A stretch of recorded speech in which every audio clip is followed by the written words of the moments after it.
Reportagem especial. Bom, no dia 5 de maio de 2023, a Organização Mundial de Saúde, a OMS, anunciou o fim da emergência de saúde pública de importância internacional, isso referente à pandemia que a gente vivia, da Covid-19. Desde então, o nome pandemia, ele parou de fazer parte do cotidiano da população, parou de um modo geral, porque hoje, por exemplo, a gente está aqui tratando, desses 5 anos da pandemia da Covid. E virou uma palavra, gente, que marca o período como início, meio e fim, ou quase, de uma doença que a gente, como vocês acompanharam aqui nesses últimos dias de reportagem especial, de uma doença que a gente teve que descobrir com o carro andando, E há inúmeros estudos envolvendo diferentes universidades no Brasil e no mundo para entender a Covid e o pós-Covid. A gente vai falar um pouquinho hoje desse pós-Covid, as consequências de quem teve Covid, consequências muitas delas são sentidas até hoje. Uma de nossas convidadas no especial desta quinta é a Débora Dumer Meira. Ela é professora do Departamento de Ciências Biológicas da UFES, está conosco aqui ao vivo. Bom dia, Débora. Bom dia, Fernanda, ouvintes da CBN. É um prazer estar com vocês hoje. Eu é que agradeço. Como que é o estudo que vocês coordenam na Universidade Federal? Fernanda, a gente está fazendo um estudo bem inovador, bem avançado, para o que a gente tem no Brasil hoje. A gente está investigando as alterações moleculares que estejam relacionadas à Covid longa, Lembrando que a Covid longa é uma doença que é a persistência, da Covid por um período mais longo, Então, nesse estudo, a gente recrutou 400 pacientes, a gente fez o exoma desses pacientes, exoma para poder as pessoas entenderem, é como se a gente identificasse a informação do DNA, a gente sequencia o DNA, só aquela região que vai dar origem às proteínas, E agora a gente está na fase do projeto que a gente está fazendo as análises de bioinformática, porque o nosso objetivo final é fazer um teste genético que seja específico para identificar aqueles pacientes que têm maior chances de ter a Covid longa. E por que isso é importante, Por que a gente tem que ter um teste genético para identificar a Covid longa, Porque se a gente tem esse teste, a gente vai conseguir identificar os pacientes que tenham um alto risco de desenvolver essa Covid longa, e isso vai permitir ao SUS triar com mais eficiência esses pacientes, que vão precisar muitas vezes ser internados, e vai evitar gastos com pacientes de baixo risco que poderiam ser tratados em casa. Então, essa estratégia ela é um progresso muito grande para enfrentar a Covid longa. Uhum. Débora, e essa condição ela pode ser momentânea, logo após a Covid, ou ela pode perdurar até os dias de hoje? Isso. A definição do grupo de trabalho do Ministério da Saúde, que inclusive a doutora Rafaela, que vai estar com vocês hoje, vai falar um pouco também, eles colocam que as condições pós-Covid, elas são sinais, sintomas ou condições que continuam ou se desenvolvem 4 semanas ou mais após a infecção inicial. Então, a pessoa tem infecção inicial e esses sintomas, eles perduram por 4 semanas ou mais. E quais são, Fernanda, esses sintomas, para quem está nos ouvindo entender? O mais, comum que a gente identifica logo como Covid longa é a perda de olfato e paladar, porque isso é bem característico. Mas tem outros sintomas também, como distúrbios do sono, uma fadiga extrema, a névoa mental, que a gente fala que é essa dificuldade que as pessoas têm de concentração e de memória. E, Fernando, para você ter uma ideia disso, às vezes as pessoas saem na rua para fazer alguma coisa e se esquecem por que saíram de casa. Então, é uma perda de memória significativa. Também a gente tem como sintomas dispneia, que é a falta de ar, dor muscular, dor articular, palpitações, taquicardia, problemas gastrointestinais e os sintomas neurológicos e psiquiátricos, como ansiedade, depressão, insônia. Então, é um amplo espectro de sintomas e sequelas que as pessoas podem desenvolver. Hoje o foco da pesquisa é identificar se a gente tem condições pré-genéticas que levam à Covid longa? Isso mesmo, é como se fossem marcadores, né? Aham. Biomarcadores que identifiquem quem tem uma suscetibilidade maior, né? Ou seja, quem teria mais risco e quem teria mais proteção. Isso é bem interessante, né? Porque, como eu já falei antes, a gente consegue identificar previamente esses pacientes e aí a gente faz uma conduta clínica muito mais personalizada, né? Uhum. É como se eles tivessem a forma aguda, podemos dizer assim, da doença? Na verdade, é como se fosse assim, vou te explicar como é que a gente está fazendo os experimentos para você entender. A gente está fazendo essas análises de bioinformática porque o que a gente quer identificar são padrões. Uhum. Então, por exemplo, vamos dar o nosso exemplo, eu e você. É como se a gente pegasse a nossa informação genética e visse se na nossa informação genética existe um padrão que me diz, não, a Débora tem mais chances de ter Covid longa do que a Fernanda. Então, é isso que a gente está buscando, essa informação que diz, e a gente trabalha muito com probabilidade, né? Quem tem maiores chances de desenvolver a doença ou não. Agora, é importante, você perguntou, a doença ela surge com a infecção inicial. Então, a pessoa tem que ter tido a COVID naquela fase aguda, e aí esses sintomas, eles permanecem. A gente entende que, às vezes, Fernanda, o vírus, ele pode ficar mais tempo no corpo, e ele pode ficar perpetuando esses sintomas. Ou, às vezes, ele faz um dano, por exemplo, neurológico, no sistema nervoso central, e essa sequela perdura também. Então, até se a gente tiver que falar assim, como prevenir Covid longa? Uhum. É evitar a contaminação, porque se você não tem infecção aguda, você não vai ter a Covid longa, entendeu? Desses que aderiram, né, à convocação da universidade, os voluntários que estão participando da pesquisa, o que você já sabe, assim, das condições deles? Qual é o caso que mais te chama a atenção? Olha, Fernando, isso é muito interessante, né? A gente publicou agora um artigo recente numa revista internacional da Scientific Reports, que faz parte do grupo da Nature, né? Uma revista muito, muito respeitada, né? Então, a gente viu alguns sintomas que aumentam o risco de desenvolver, por exemplo, a dispneia e as palpitações. Então, por exemplo, pacientes que têm doenças pulmonares crônicas, que é o DPOC, quem teve COVID grave, isso também influencia muito, e os níveis de um biomarcador que a gente fala que é dedímero, né? Então, todos eles podem aumentar esse risco para dispneia e palpitações. A Uhum. gente viu também que mulheres elas têm maior probabilidade de desenvolver flebite, né, que é inflamação, né, dos membros inferiores a longo prazo. E a gente viu também uma outra questão que é interessante, que a prática regular de atividade física tem um efeito protetor contra inchaço, né? Então, veja, a gente está vendo também vários biomarcadores, né? Não só os marcadores genéticos, mas marcadores bioquímicos, né? Que correlacionam essa gravidade da COVID com esses biomarcadores para a gente poder entender a doença e também tratar, permitir fazer estratégias terapêuticas, né? Que sejam mais eficazes, personalizadas caso a caso, né? Contribuindo para um melhor desfecho para os pacientes. Uhum. Então, a gente tem outros resultados, ainda que eu não posso falar, porque ainda são sigilosos, que a gente ainda não publicou, mas a gente está conseguindo identificar com muita clareza marcadores genéticos que estão relacionados, por exemplo, à dor, marcadores genéticos que são relacionados aos sintomas cardiorrespiratórios e também aqueles relacionados ao sistema nervoso periférico. Mas isso a gente marca um outro dia que eu falo com vocês em detalhes, mas a gente já está identificando genes específicos que têm correlação com esses sintomas. Entendido.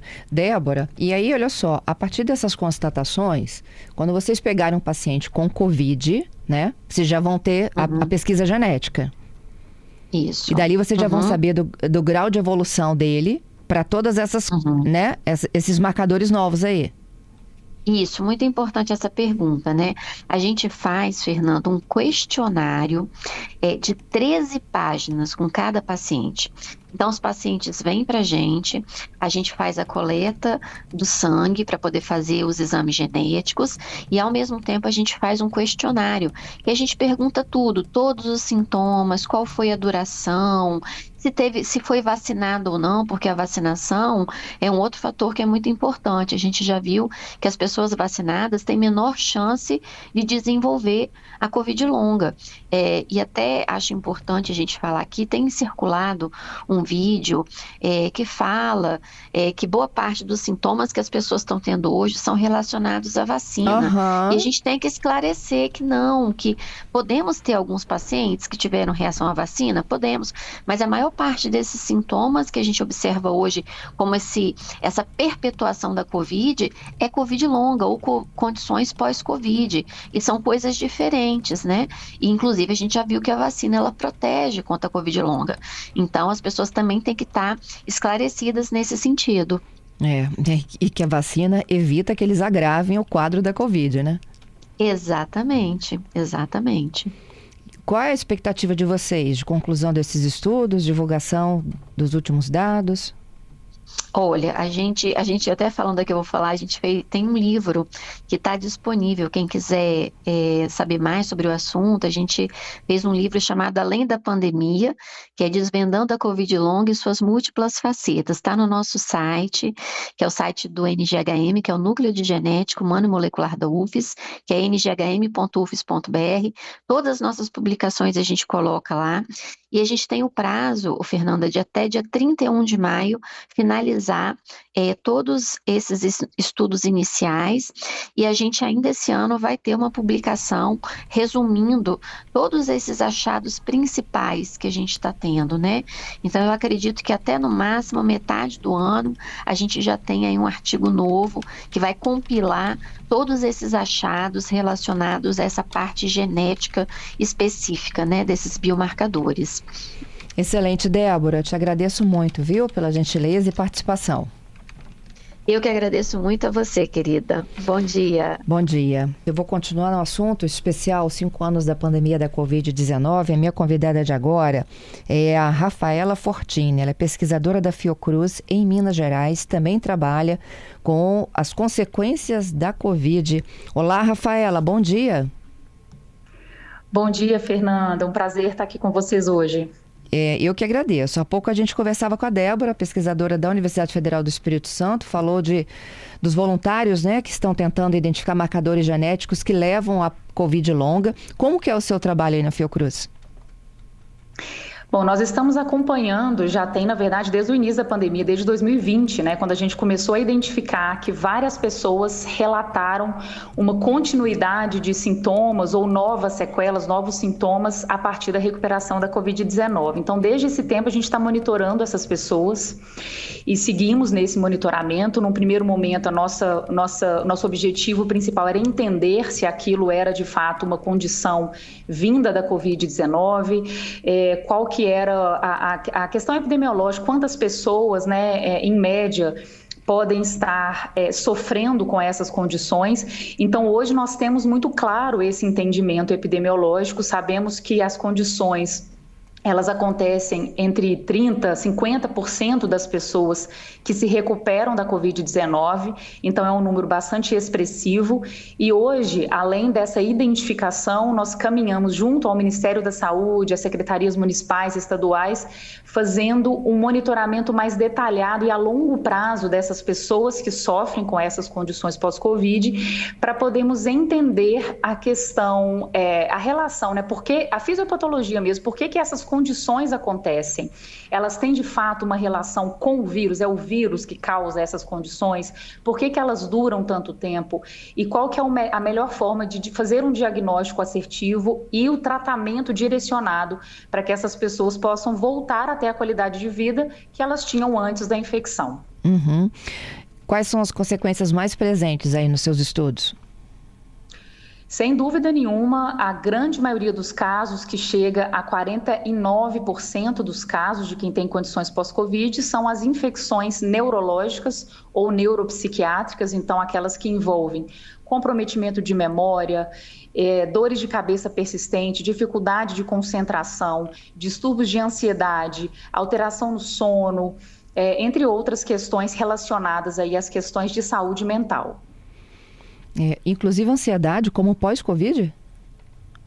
inclusive distúrbios de ansiedade, e esse é um dado importante porque a gente não pode desconsiderar algumas outras questões. Por exemplo, nós temos o entendimento que esses distúrbios de saúde mental, como ansiedade, depressão e síndrome do pânico e diversos outros, eles têm uma relação conhecida já com o vírus. Então, o vírus pode estar, sim, desencadeando essa consequência, mas nós temos também outras questões, como o próprio luto, o próprio medo, a ansiedade vivida durante a pandemia, os piores momentos da pandemia, né, o isolamento, tudo isso que foi gerado, a insegurança, né, o medo da gravidade, do óbito. Então, tudo isso também tem impactos. Então, hoje o que a gente caminha para entender é que existe claramente uma separação. Tem pessoas que desenvolvem essas questões de saúde mental, mas que não estão relacionadas com o vírus, e sim com a pandemia em si. Mas tem uma grande parcela dessas pessoas que nós já conseguimos demonstrar que são diagnósticos confirmados, e não apenas, inclusive, autorrelatos, mas que são derivados da infecção pelo coronavírus. Uhum. E são sintomas que podem durar a vida toda? Essa é uma pergunta que a gente ainda não consegue responder, porque estamos agora completando 5 anos, né, de início da pandemia. Então, durante 5 anos, a gente pode assim, já assegurar que elas podem perdurar se o paciente não tiver um tratamento específico. Então, não sabemos por mais quanto tempo. O que esse estudo, né, então, o que a Fiocruz, junto ao Ministério da Saúde e aos gestores municipais e estaduais, que nós estamos agora trabalhando por meio desse monitoramento VITA, que eu coordeno aqui na Fiocruz, preparar o sistema de saúde, né, podemos ter a nossa rede SUS preparada para receber essas pessoas, poder fazer um diagnóstico, como eu disse, mais assertivo e conseguir não só direcionar para o tratamento, a reabilitação que cada caso exige, visto que são assim, sequelas diversas que afetam todo o nosso corpo, todos os sistemas do nosso corpo.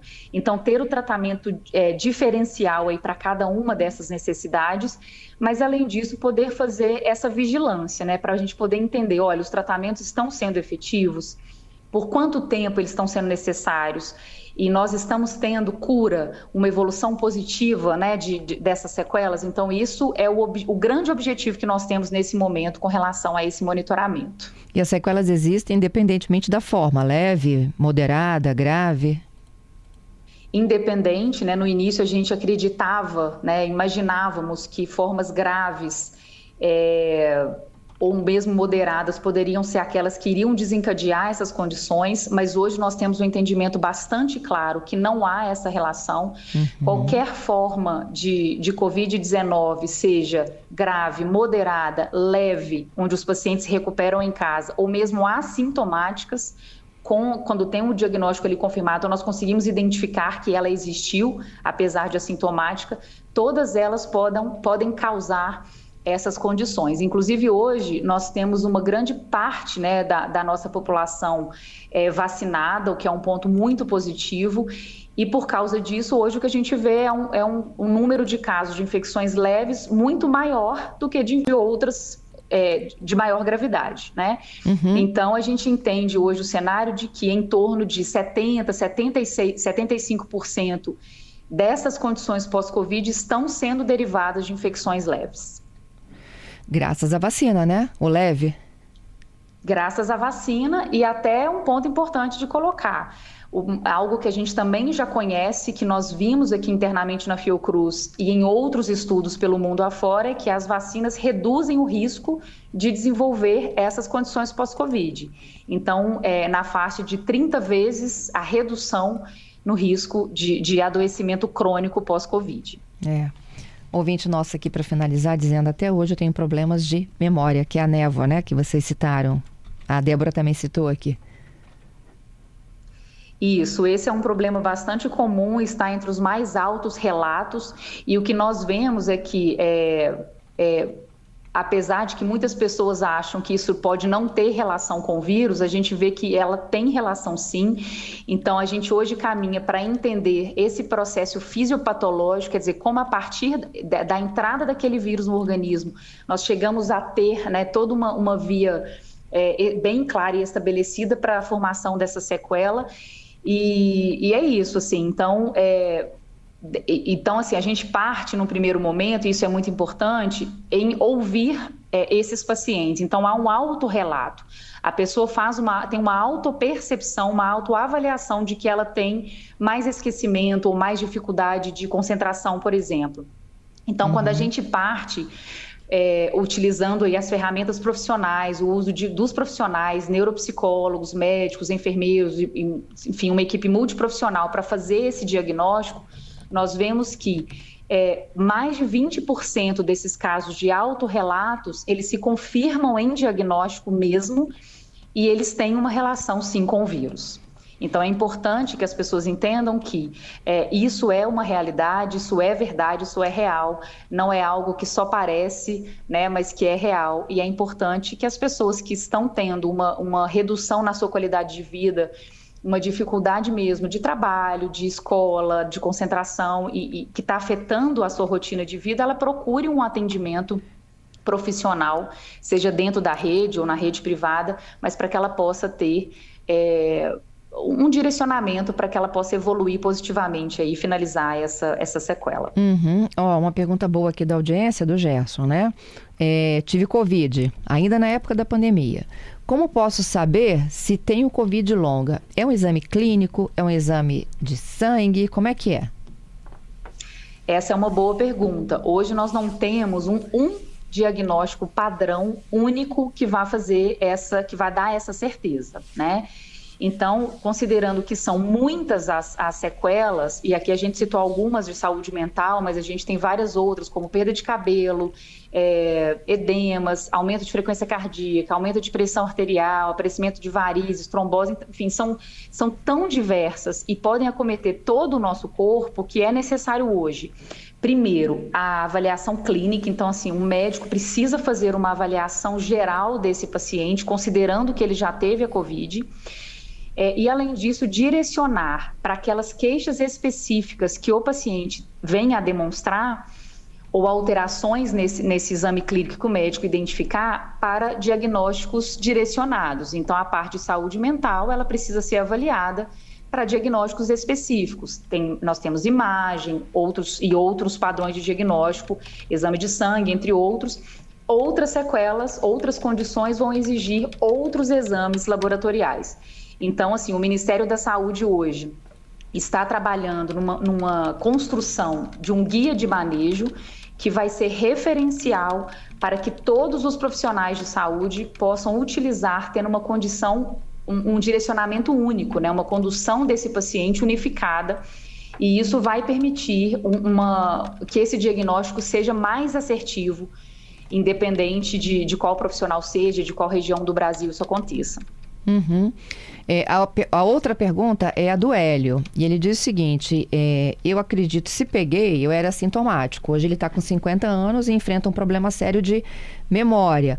Para os assintomáticos que não testaram, né, não desenvolveram sintomas clássicos da Covid, como que vocês avaliam após Covid ou a Covid longa?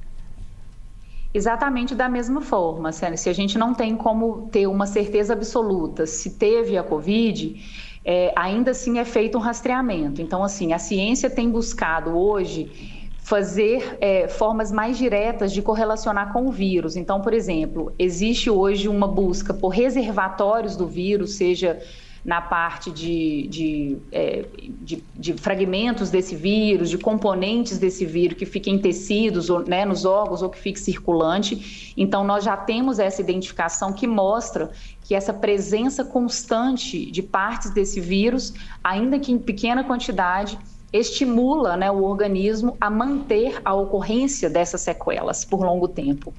Então, isso é importante até para a direção de tratamento, mas esse não é um diagnóstico que entra na rotina. Isso está a nível de pesquisa, de ciência, onde a gente está tentando realmente fazer essa correlação.